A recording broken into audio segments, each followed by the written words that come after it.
संजीव जी, आपने सारे स्टॉक्स जो बताए वो मिड कैप और स्मॉल कैप से ज्यादा बताए हैं, और हम यहाँ निफ्टी के रेंज की बात करें तो ये मोमेंटम प्ले अगर किसी को करना हो तो निफ्टी में लार्ज कैप में कौन सी आपकी बुलिश बेट्स होंगी?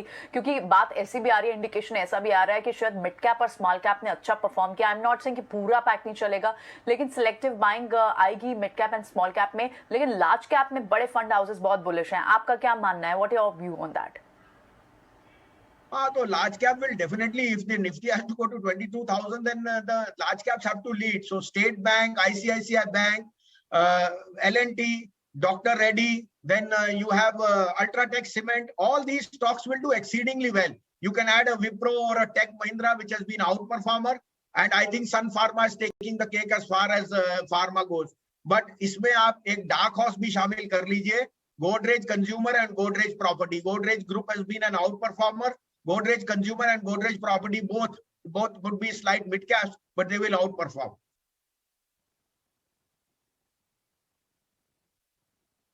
गोदरेज कंज्यूमर, गोदरेज प्रॉपर्टीज, ये एक नई एडिशन है। इनफैक्ट गोदरेज प्रॉपर्टीज तो आप हमेशा से रेकमेंड करते हैं, रिमेंबर। लेकिन अगर हम बात करें फार्मा स्पेस की, तो फार्मा स्पेस से आपने सिर्फ सन फार्मा का नाम दिया।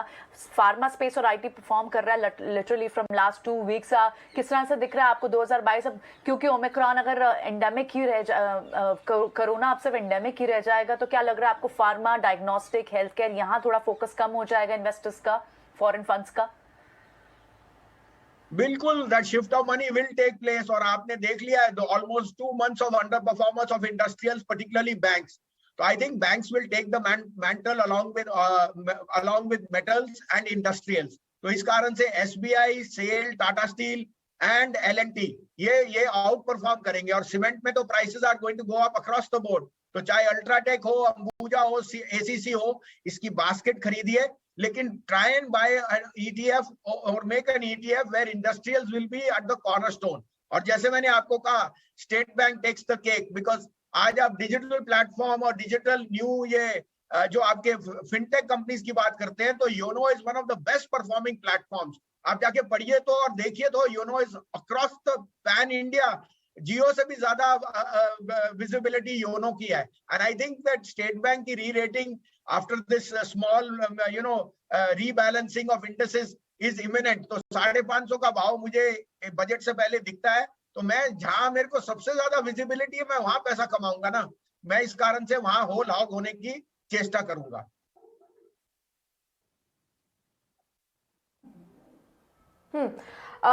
संजीव साहब, बजट की आपने बात की है, अब उस पर भी नजर रहेगी अगले साल। तो बजट रिलेटेड कौन कौन से सेक्टर्स होंगे जिनको कि आप वॉच करेंगे और अभी से उन्हें अपने पोर्टफोलियो में उन स्टॉक्स को शामिल करना शुरू कर देना चाहिए? तो मैम ये देखिए ना, आपको मैंने बोला ऑटो में जरूर रिलीफ आएगा। ओईएम्स में आपने पीएलआई स्कीम लॉन्च कर रखी है, सेमीकंडक्टर्स, उसमें बॉश को बहुत फायदा है। मैंने आपको मदरसन और अमर राजा अभी इसी जिक्र से किया। PLI in textiles will do extremely well. Rajasthan spinning and weaving mills, Monty Carlo fashions, Nahar spinning, क्योंकि टेक्सटाइल्स में आप देख सकते हैं कि चाइना की जो प्रॉब्लम हुई है यूएस के साथ, वहां से India is in a very sweet spot. Gokul Das exports बता रहे हैं कि हमारा यूएस की तरफ बिजनेस बहुत बढ़िया है। तो ये सिलेक्ट निश स्टॉक्स को आपको देखना पड़ेगा।